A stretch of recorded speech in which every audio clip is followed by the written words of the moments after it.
collectors, and welcome to episode 72, Dreams. Ooh. So I love dreams and dreaming and all things dreams because I'm fascinated by them and yet plagued by them. It's both a curse and a blessing in my world. I am one of those people that has dreams, remembers them, has them all the time, has them vividly, and yes, I dream in both black and white and color.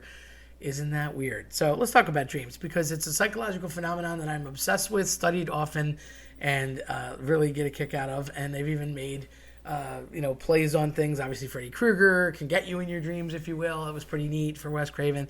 And then most recently, the movie Inception with Leo DiCaprio. You definitely should go watch that if you haven't. It's pretty cool. And a lot of what he says is actually true. We know it to be true and things that we have learned in labs. So dreams happen every day. You dream every day, whether you remember them or not. Everybody dreams every day. Now, with that said, dreams and sleep go together. So, I have a wacko sleep schedule, which in my opinion is probably why I dream as much or as vividly as I do. But sleep is when your body is shutting down and it's your subconscious takes over. So if you think of your brain in two parts, where you have the CPU, which is the subconscious part. It's on all the time. It's like a computer. It's, garbage in, garbage out. It is fed everything. It's alert and aware, not consciously. So the lights humming in the background, traffic, noise, pollution, fog, background noises, radio, music, whatever. It's not consciously processing things. It's just subtle and in the background and always on and always taking in info. It's on constantly. Now, if you're on, so the front of your brain, the frontal lobe is totally focused and you're conscious, that is the part that makes judgments and is subjective. So that's the part that gets nervous at a party and thinks, oh, wow, can I talk to this person? I stained my shirt. They're not going to like me. What am I going to do? Where am I going to sit? Who am I going to talk to? Is the boss going to like my presentation? All those little negative thoughts. So that's why you got to slap that guy sometimes and turn him off.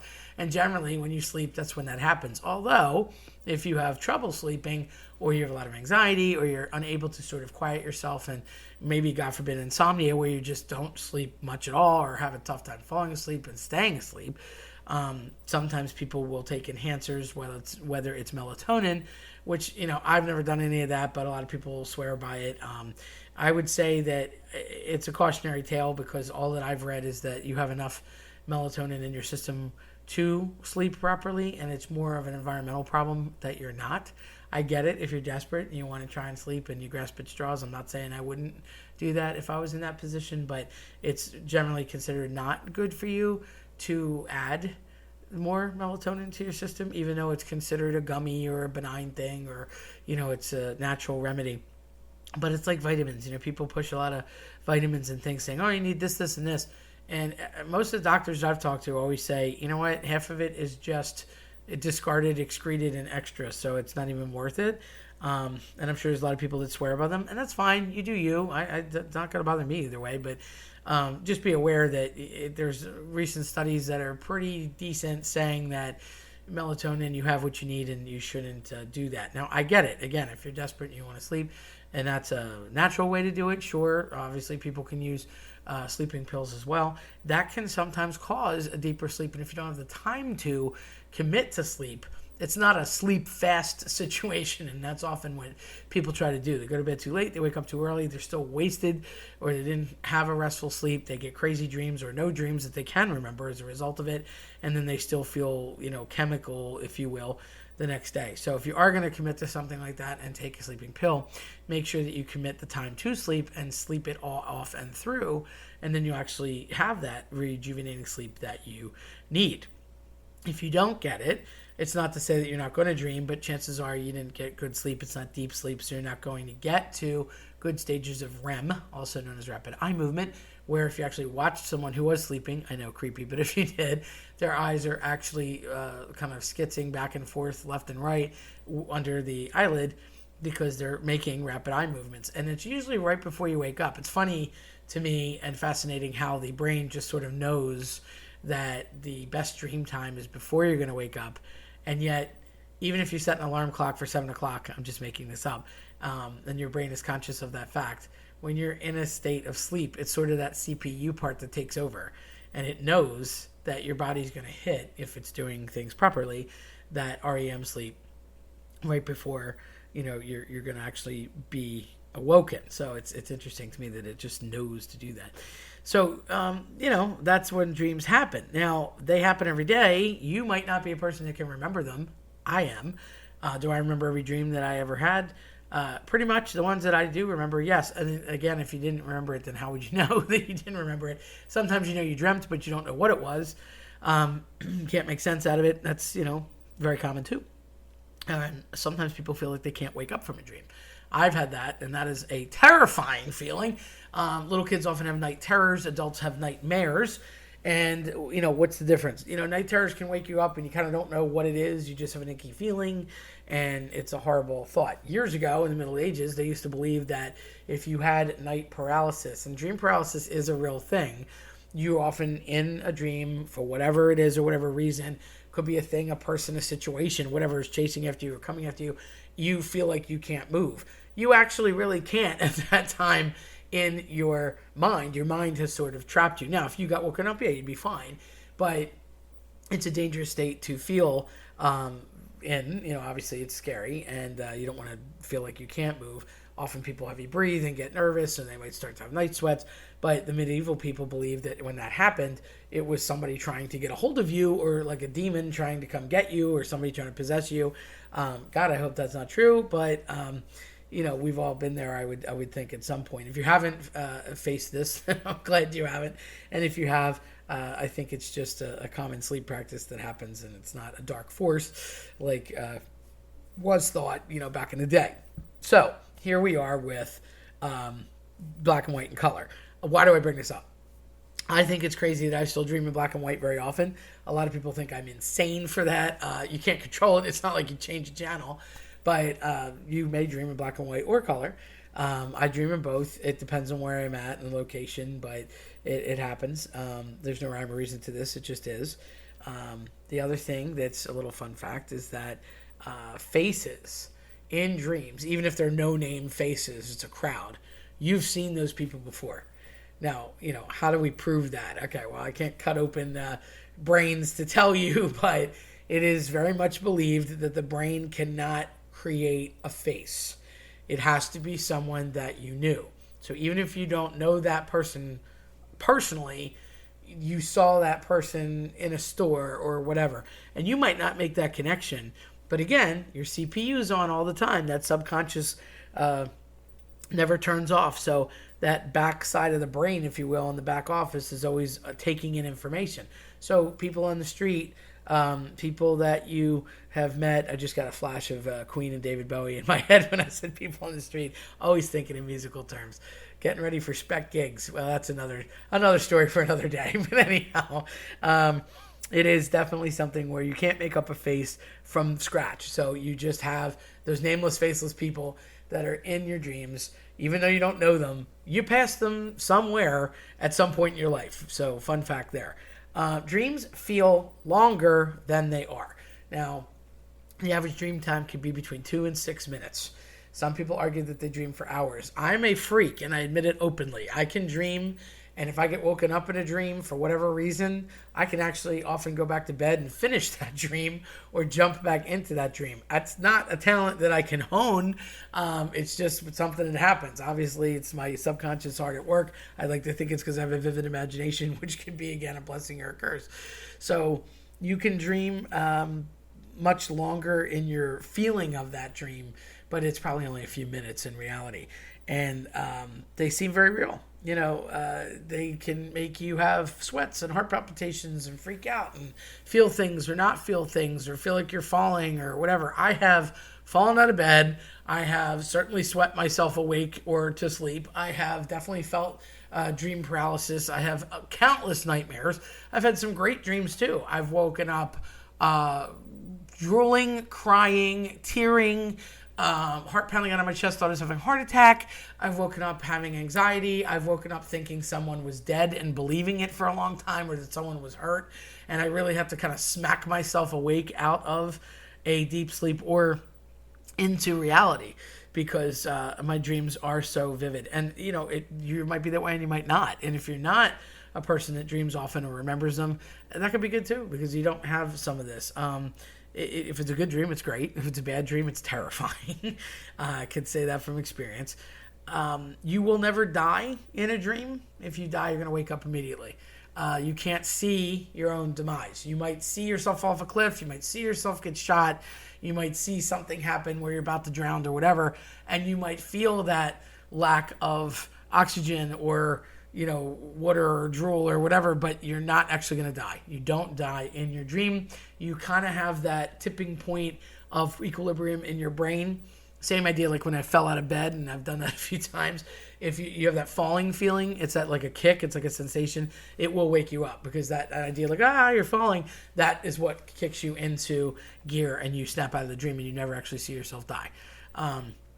Because your brain can't function with you dead. So you're, the idea of like brain in a vat and I'll say this is where psychology meets biology, meets physiology, meets probably, I would say 20 other genres, but when they really all kind of meet together, and philosophy is probably the fourth big one, because it's almost like the Matrix.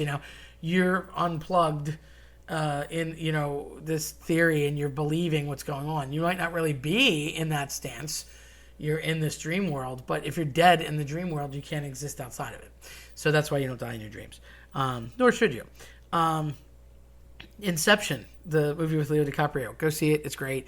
It talks about this a lot. It talks about that kick and that equilibrium feeling. It also talks about getting lost in dreams and layers of dreams. Now, obviously, it was located in the fiction section of the library, and it's worth a watch. But there's a lot of things that they say that give credit to this, and they talk about the idea of like a dream within a dream. Now, in that movie, they were creating sedatives on purpose to dream within a dream so they could go deeper into layers, and each layer was a different amount of time. Now, I don't doubt that the layering thing could naturally happen. I'm not saying go get a sedative situation and do that, but I think naturally there's been times where I have dreamt, and in my dream I'm dreaming. And then in that dream, I've dreamt again. I can't say I've ever gone more than 2 levels deep, but again, I don't plan that. That just sort of happens. Whether you have them or not, you may or may not be able to remember them, but you do have them. And then there's the whole symbolism of them. There are things that pop up as consistent themes or items in dreams. Very often, people say that when you dream of a death, people get very scared. But in reality, when you dream of a death, you're supposed to be hearing about a wedding. So I'm sure there's a lot of spouses out there that would argue that's true. But when you dream of a death, you hear of a wedding. And that's just kind of that's where the psychological and the metaphysical sort of meet, because there's a lot of pieces and components that are often consistent. Water is a huge component of dreams. Water is the deepest part of your subconscious. And they say that the style and type and thickness or temperature of the water can dictate a lot of what is in your mind's eye. So, for example, if you're dreaming of water, you're in the deepest part of your subconscious. Is it a flood? Are you in the ocean? Are you surrounded by that water? Are you drowning in that water? Are you treading that water? Are you happy in a pool? On the other side, is it a iceberg, in which case there's a little bit above the consciousness that you're allowing, but then there's this whole huge problem underneath that you're not dealing with, and it's solid like a rock, so it's really a problem that's bothering you. It's representative of that. Is the water liquid? Is it hot water? That can be symbolic physically and psychologically. Are you in hot water? Is it a problem? Or are you physically like warm? It could be. Sometimes your body will react if you're hot or cold or whatever it is physically, and it'll translate to a dream. Sometimes there's psychological stuff going on, and it translates to a dream. And there's a lot of times when you don't want to think about it, believe me, it's going to show up in your dream.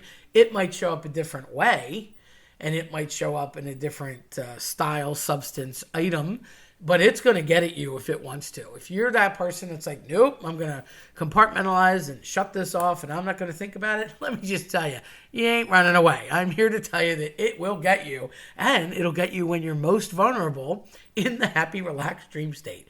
It will come for you in the night, literally.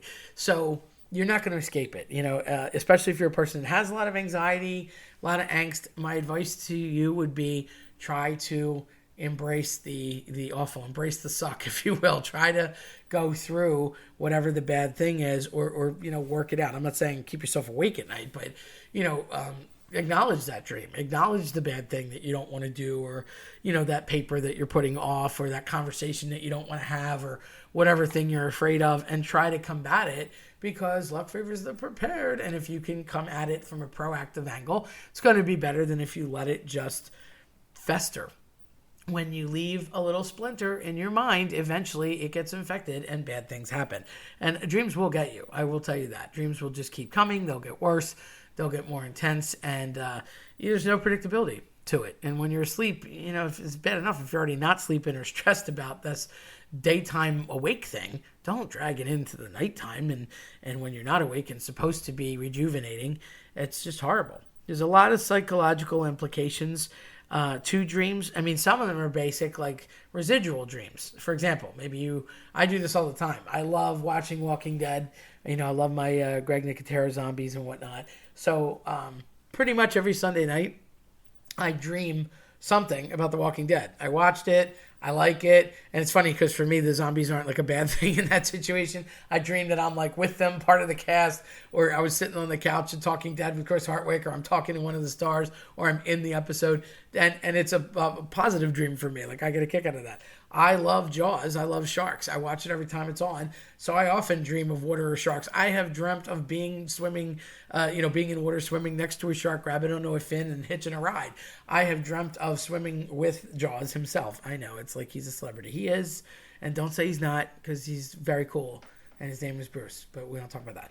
So, yeah, I've had residual dreams. Or maybe like you went somewhere, you went to a ball game, and you caught the ball, or you were on the Jumbotron, or somebody said something to you, and it was a positive experience. There was a lot associated with it, so your mind's eye is still seeing it. That's just a residual dream, and they could kind of be explained away very easily, because it's something that happened for real that you watched or took in throughout the day. They call that flashbulb memory. And it's interesting because, again, where the biological meets the physiological meets the psychological, and sometimes even meets up with the metaphysical, or meets up with the unexplainable or the philosophical, a lot of things can go awry here. So the idea of like brain in a vat, pretending that there's like this matrixy situation where you think there's a person in there, but there's really a monkey inside a box taking information in and out, and you thought this whole time it was an intelligent being, and it's a big joke. Well, you don't know what's in there. You're asleep. You can't really ask your subconscious what's going on. All you know is that it's a functional computer that's on all the time, processing constantly and taking in what's on. So residual things, like I said, can be explained away. Some other things might not be so explainable, or why did I have that dream, or how it was so disturbing, or that was so weird, or, why did that occur? And there's no real rhyme or reason. Unless often it's something that you be pointed to, a situation that's bothering you, or something that you're deliberately avoiding and you want to get rid of, or you're just having trouble doing so. It could be an upcoming event. It could just be nerves. Giving a big presentation. You have some sort of homework. You have a project. You have, maybe you're getting married, getting divorced. Maybe you're buying a house. Maybe you're buying a car. Whatever, any kind of thing. Having a child. Whatever, any big event in your life, and it could translate into the dream world as well. The dream states and dreamscapes are often something that it's elusive. You can't get away from it. You're going to experience it like it or not. Might not remember it, but it's there all the time, like Santa, waiting and watching. And this is probably the part where I should tell you that because I have had so many crazy dreams, and I don't claim to be any kind of soothsayer or, premonitionist or psychic or anything like that. I'm fascinated by those people, but I wrote a couple of books, and the first book that I wrote was called 7 Dreams. And I wrote it because I had, over the course of my life thus far, 7 crazy dreams that actually happened in real life that I never would have thought. Some of them were very, I'll say, symbolic, where one thing sort of replaced another item. Some of them were straight up verbatim, piece for piece, person for person, time for time, thing for thing. And that scared me beyond. And there's also nothing I could do about it. So hindsight's 2020, and I wrote the book, so it's pretty cool. So check out Seven Dreams if you're interested. It is in Amazon. You can pick it up, and it's also something that we can create links on the sites for you to pick up if you would like to read it. I'd love to hear what you have to say about it, so feel free to comment and tell me how crazy dreams maybe you've had or things that you have done that would be shareable, because these were unexpected to me, and it just was, again, something I can't do anything about, and yet fascinating, So terrifying at the time, but, they happened, and hindsight's 2020. On the negative side, 100%, and this would come up later, little did I know, my dad passed away a few years ago, and something that I never would have expected, didn't know existed, and this is where the physiological can really cross over in a negative way. He passed from a disease called Lewy body dementia, and I never heard of it, and it's what Robin Williams passed from as well, and or was going to pass from, I should say. It really affects the psyche, and it can lay dormant for years. My sister took the time to research it, and there was a very in-the-know neurologist who finally, literally like 2 or 3 days before my father passed, we could not figure out what was wrong with him.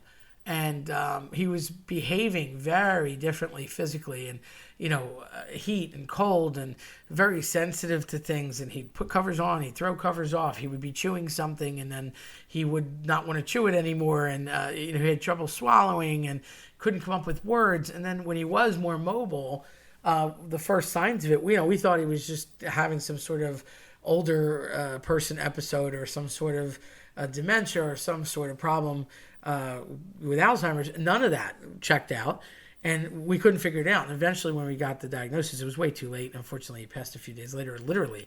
But one thing that he kept doing, he was in this hallucinogenic state where he was dreaming, and then he would wake up, but he wasn't necessarily out of the dream. He would believe that the dream was real, and sometimes it would translate into really talking him off the ledge. I mean, there were times where he would fall, or he was doing something crazy, and I had to grip him up and put him back to bed. Once I caught him 2, 3 o'clock in the morning, standing over his bureau, touching things, picking up vials and bottles and things and deodorant and perfume in reality in the dark, and he was looking into a mirror, and in his mind, he was making pizza. That was not happening in reality, but he thought it, and in his reality, it was. He was awake, he was standing, he was talking, and he thought, he had to hurry up and make pizza. And that is something that he did a lot.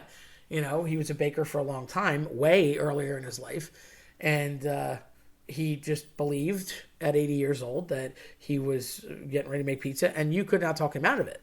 And I was like, Pop, stop, okay? There's nobody here, and you're touching deodorant and hairspray. And he was, no, I'm not. What are you talking about? And I really had to kind of force him into understanding that and looking at it. And he never really did believe me. And eventually he'd be like, oh, what do I know? And he would kind of walk away and go to bed. But that happened more and more often. And they say that it's something that can lay dormant for up to 20 years. And there's almost it's the most misdiagnosed thing. Apparently over 1 million people a year have it, and it goes undetected, and unfortunately just eventually takes their life force away. And the dreams, one of the telltale signs is that you have very vivid dreams, often nightmares, and you thrash and have problems. So you can understand why I'm totally paranoid, because I definitely have always had that, and I know he always did too.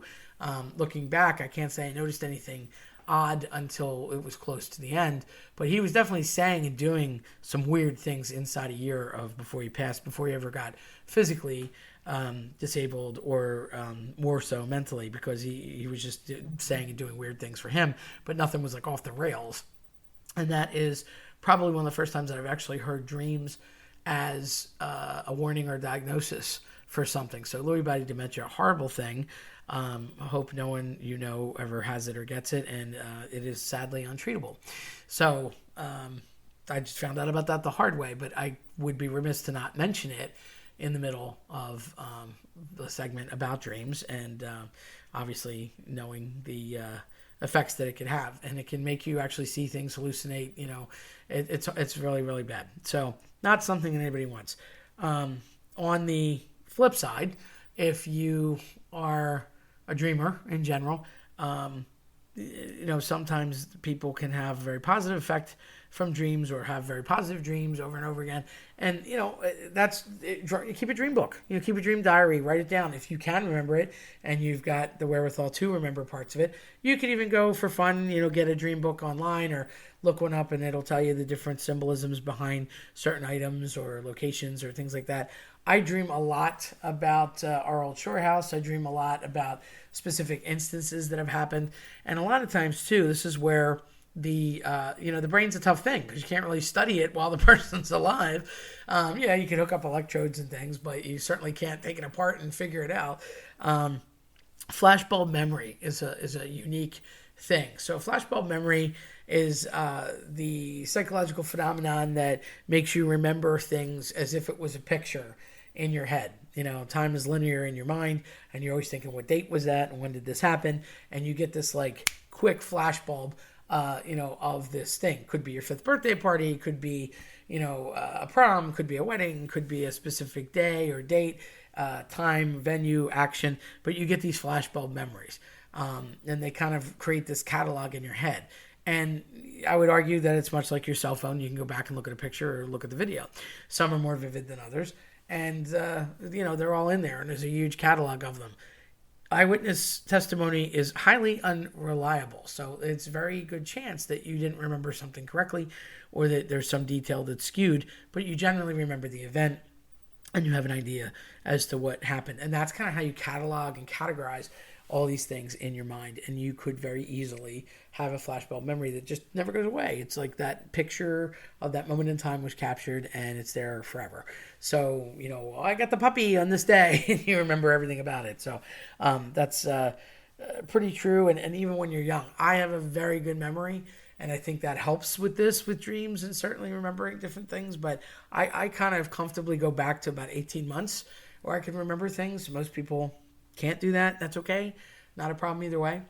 So that's just a little look at dreams, and maybe I taught you some things that you didn't know or gave you some fascinating fun facts to share with your friend Cliff Clavin. That I get called that by my sister all the time because I know lots of useless things about lots of cool topics. But hey, that's what makes it, the Eclectic Collection, and that's what makes it cool. Be an eclector. If you're not, sign up because you should be. And absolutely go back and let me know if there's anything that you would like to hear about, because I would love to share that with you. And chances are I have some sort of crazy knowledge of it because you never know. If you liked what you heard today, then check us out at eclecticcollectionpodcast.com or listen to us on your preferred platform. I'm Terry Tenaglia. Thanks for listening.